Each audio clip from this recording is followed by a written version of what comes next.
Грчкиот премиер Алексис Ципрас по средбата со кипарскиот председател Никос Анастасијадес изјави дека се согласиле на самитот на Европската Унија, што ќе се одржи оваа недела, да ги запознаат лидерите и да ги уверат да преземат чекори против последните потези на Турција за искористување на наоѓалиштата на газ во близина на Кипар.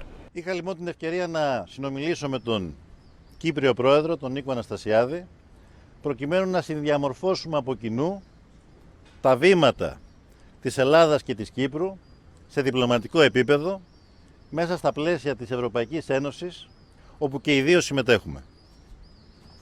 Και συμφωνήσαμε να κινηθούμε το επόμενο διάστημα ώστε να προετοιμάσουμε το έδαφος την επόμενη εβδομάδα η Σύνοδος Κορυφής να λάβει τις κατάλληλες αποφάσεις.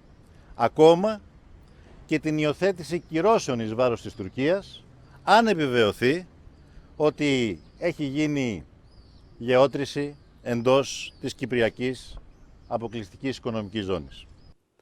Откривањето на профитабилните енергетски резерви во источниот дел на Медитеранот ги зголеми тензиите меѓу Турција и владата на кипарските грци. Од минатиот месец еден турски брод е закотвен западно од Кипар. Никозије и Атина велат дека бродот навлегува во ексклузивната економска зона на Кипар, област што Кипар може да користи за комерцијална експлоатација. Турција пак вели дека областа е на нејзина територија.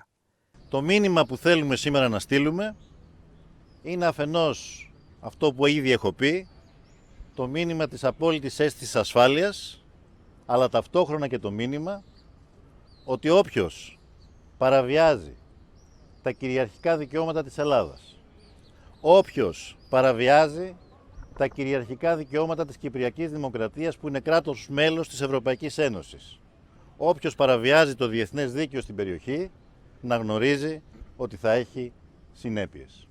Грција е близок сојузник на владата во Никозија. Исто така има своји деценијски спорови со соседната Турција за прашања поврзани со воздушниот простор во Егејско море и со правата за искористување на природните ресурси таму.